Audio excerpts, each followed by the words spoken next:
Don't know if I have the bandwidth to be going live, but I am attempting today to do another live.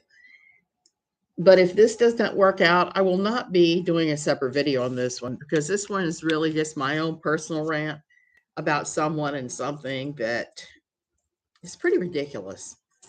Okay, if you don't know who I am, I'm Suzanne Tidkemeyer. I used to write for Pathos, a blog daily column called No Longer Quivering that dealt with the evangelical movement and the quiverful movement and all of the everything awful in between. Then I have started. Hey, Prairie. Oh my goodness. Good morning to you too. So everything that I'm now calling the taco, which I'm going to have to look again and tell you the exact,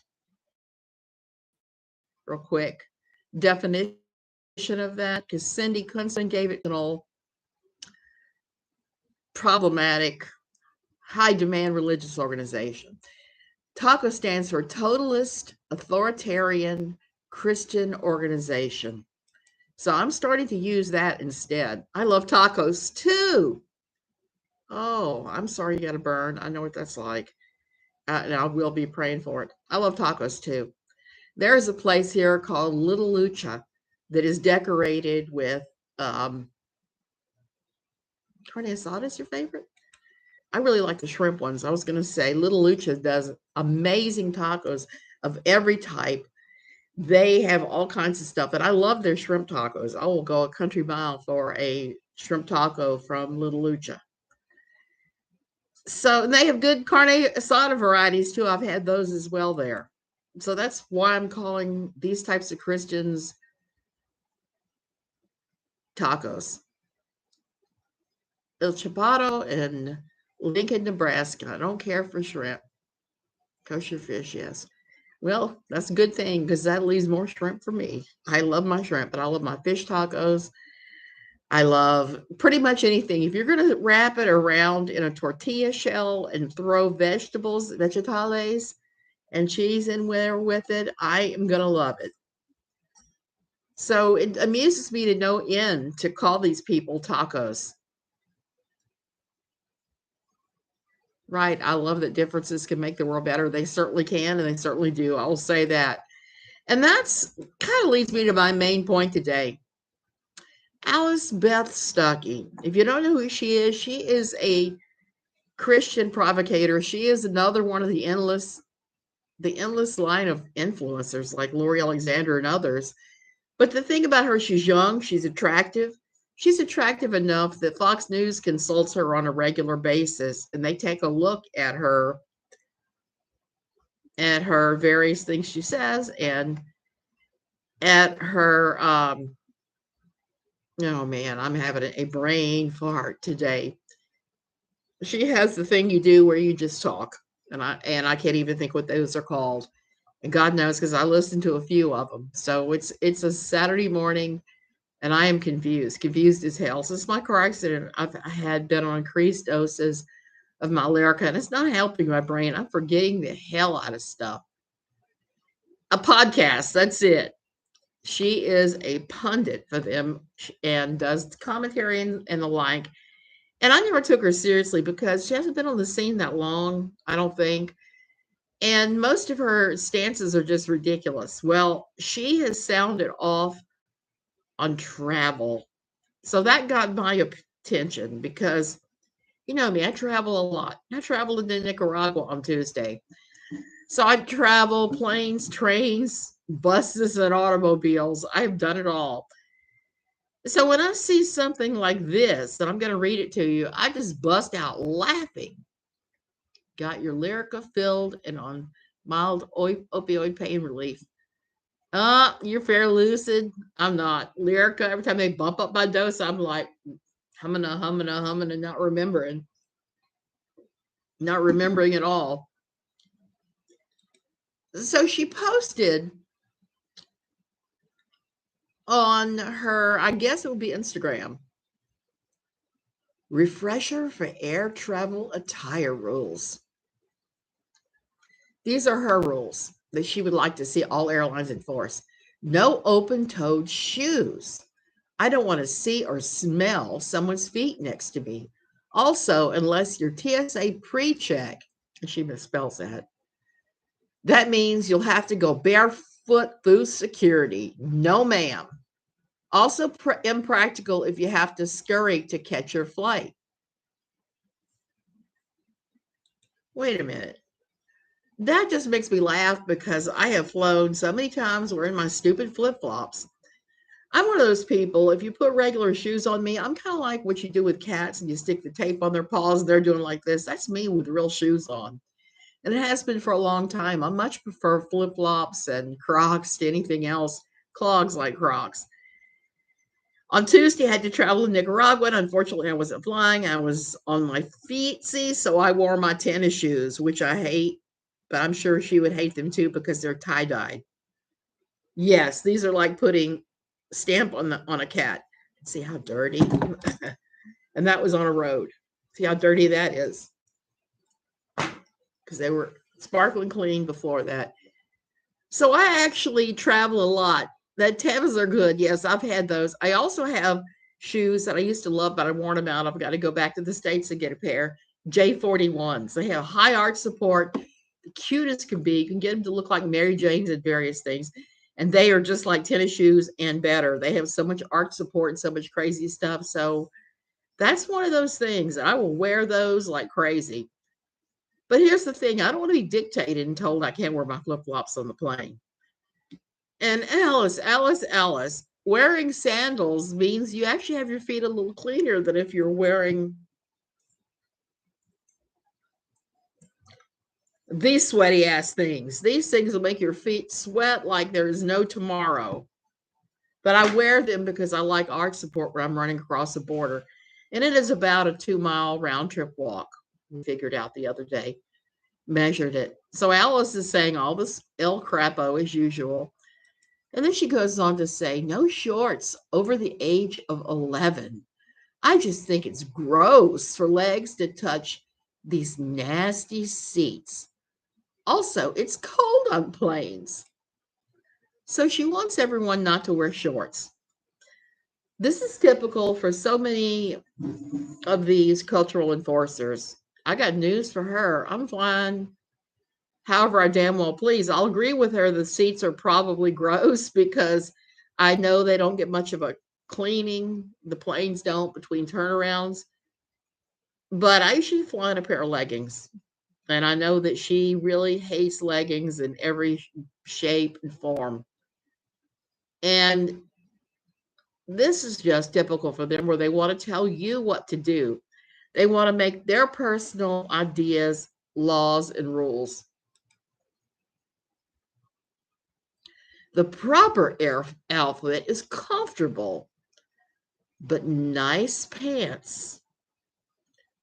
Certain athleisure is fine. She doesn't say what that is. Layers on top, like a tank and a denim jacket, and socks and shoes.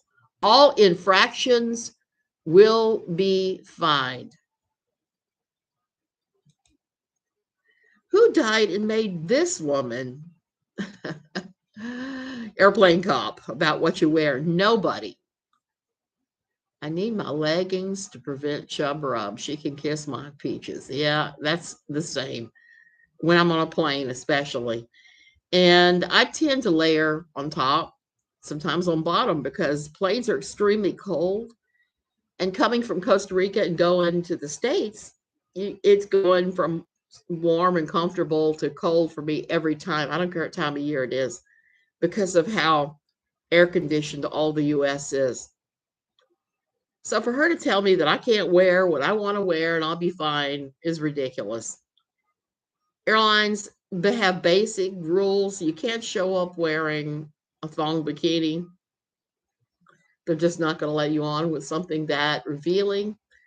So if it meets a kind of a community standard, that is the only thing that the airline is concerned about.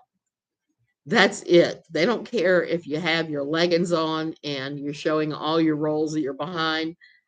They don't care if your shirt is 3 times too large or too small for you. As long as everything is covered and you're not doing public exposure, they're not going to enforce any of these. But it does make me laugh when we see these cultural enforcers And influencers like Alice Beth Stuckey, Lori Alexander, Nancy Campbell, and so many others make these arbitrary rules and think that they're somehow going to influence the airlines or anyone else to adhere to that. It just makes me laugh because that's not how American society is set up, and I am glad it's not. Wear what makes you happy. Don't worry about what you look like to anybody else. If it makes you happy and you're not exposing stuff, go for it. It is pretty goofy. It's pretty goofy for her to decide that. So that one just stood out to me. I've seen her say incredibly awful things through the years that she's been online. But then again, a lot of these influencers are, and I think they have different times when they're more famous than others. Example, Girl Defined. Girl Defined is in something of a meltdown right now. Bethany, one of the sisters, is trying to make it happen with selling coursework instead of concentrating on Girl Defined. Kristen posted the most awful thing I've seen in a long time. It made me feel bad for her. She has dealt with infertility for years now, and she ended up adopting children a couple of years ago. And she talked about how yet again she felt empty, and that it wasn't the answer. While part of me is horrified she feels that way, but empathetic, the other part is like, why would you post that on social media where your kids are? So these women, they both, Kristen and Bethany, had this Girl Defined ministry for eons. They came after No Longer Quivering ones. They came after Vicki Garrison, and it was pretty ridiculous. It always struck me as two 15-year-old girls who were very sheltered in a very sheltered Christian home, who were sounding off about stuff they had no idea or clue about. Their books are kind of funny. I've read those. They're not as bad as Doug Wilson's robot humping adventure, but they're sort of childish. And it's all about how to land Mr. Right while not being boy crazy acting. Most of their stuff is that way. And I think that Bethany seems to be stuck in that maybe 14, 15-year-old stage where you're all giggly and have a crush on everybody, as far as I can tell from her social media. So these are newer influencers for me, Alice Beth Stuckey and the Girl Defined. I used to quote Girl Defined occasionally at No Longer Quivering for some of their stances, particularly on things like what you wear for modesty, which is the same thing I'm going after Alice Beth Stuckey for.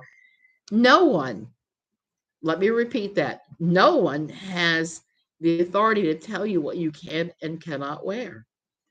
It's just that simple. Now, the airlines in some places have basic levels of thing where they tell you to wear. Most taco churches that I know, most tacos, they have stricter and stricter and stricter rules. And a lot of them, their modesty rules, are ruled on by some man. They've come up with some man who says, you're tempting him into the sin of lust. And instead of using the Jesus solution for lust, which is poke out your eyes, they immediately decide to make it the women gatekeeping what other women are wearing. And that doesn't work for anybody. Anyway, so I thought today, one of the things that I was able to pull up last night, I did my Doug Wilson thing. I was talking about his book, Ride, Sally, Ride. I found I had a file where I had my entire review of it saved. And I'm going to read some of the quotes just to drive through the crazy that this book is, because the more I look at this book again, the more insane it starts to sound. It starts to look like a bad SVU episode on acid, where the teenage boy squashes the robot, gets fired from his recycling job, all sorts of things. And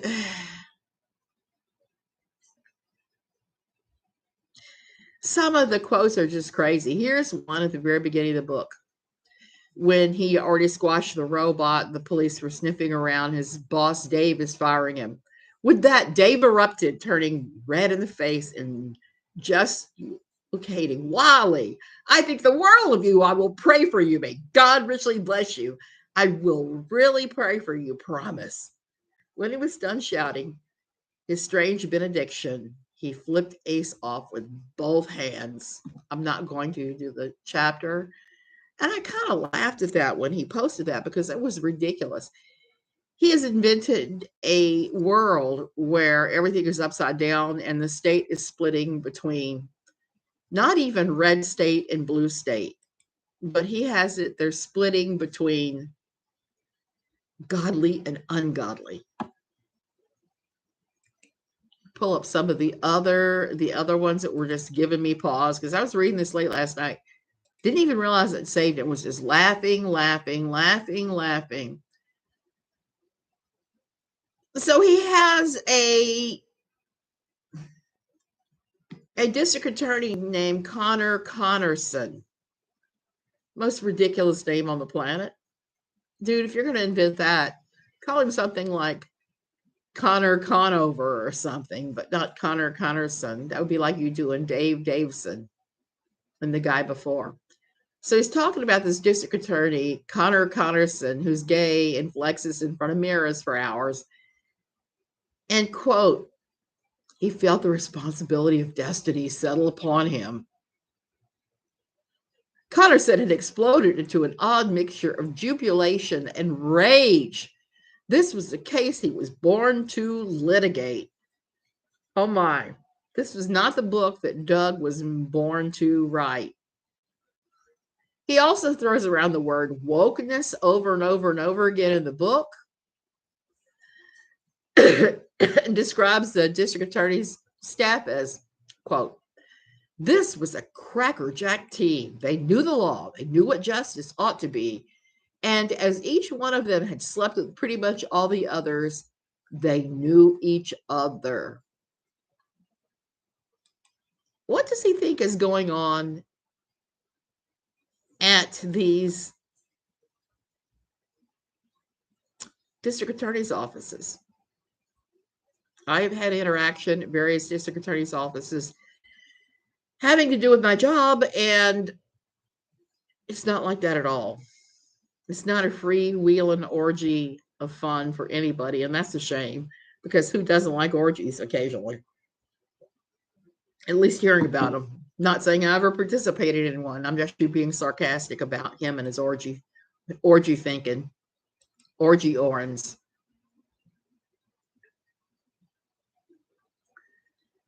And he has them saying such things as the bedrock of all of our liberties is choice, free and untrammeled choice. Well, yeah, that's true. If we don't defend that, then we deserve to lose it all. The one choice that must therefore not be made, that must not be allowed to be made, is the choice that challenges or insults the choices of others. Now, he wrote this back when the pandemic was raging. So it sounds to me like he's actually bloviating against the wearing of masks, like most patriarchs were in the beginning. For me, it was a subtle issue. I've always worn masks because of myself. I wore them before the pandemic. I will likely be wearing them after the pandemic. I have been still. Look and see if I can find any more crazy quotes. They're trying to figure out if Ace raped the doll. I didn't know that was a crime to have relations with a sex robot, but apparently they are calling it the R word.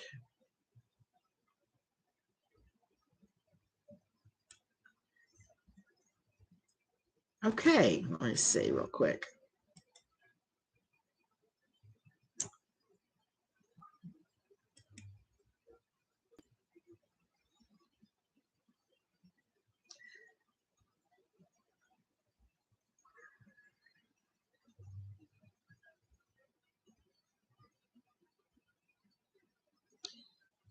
I thought I had all of it saved. I was certainly looking at all of it last night.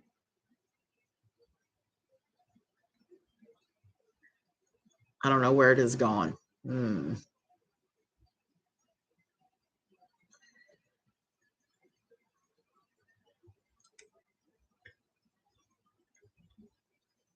So whatever you do, don't listen to Alice Beth Stuckey for traveling. One thing I am going to say, if you come to Costa Rica, if you travel to Costa Rica to do the beach and the hike and look at the waterfalls and stuff, your very best bet is to pack fewer clothes. My recent guest said that had she known how hot it was and how many times she'd go on the beach, she would only be packing swimsuits, shorts, and sleeveless shirts. And I think that's a pretty out there and good statement, because that's really how you have to pack when you come here. And that's really how you have to pack when you go anywhere, regardless of what people like Alice Beth Stuckey think. Okay. I did want to say I'm quite concerned right now about Michelle of Michelle Goes Live. She's trying to have a meet and greet in Philadelphia, a place that is known right now for having all kinds of problems with their cop shops and with violence and stuff in various neighborhoods. And she's going there, claiming that she's going to have the cops meet her. And various of her detractors have already booked to go there to meet her and giggling about confronting her. And she's talking over and over about having a GUN and wanting to use it on them. I am predicting if this meet and greet takes place, and I hope it does, and I hope Michelle uses some common sense and just calls it off. If it takes place, I have a feeling it's going to be very bad. Anyway, so that's enough rants for today. I thought I would just show up and give you guys my hot take on Alice Beth Stuckey's thing, because I just keep looking at that and going, no, let me tell you something. If you are going through that TSA line, wearing sandals is your best bet, because you quick on, quick off. They're not conducive to running unless you have something like the Tiva ones like you're discussing, or if you have some like the J41s that I've had, you can run in those. Those will actually give you proper support. But travel has turned into such a cluster, you know what, anyway. I am still kind of shook up today because Costa Rica's police are on strike, and it has shut down some various roadways, borders, and other things. And I think if they don't end this quickly, it could lead to a real problem. The police have a good reason why they're striking.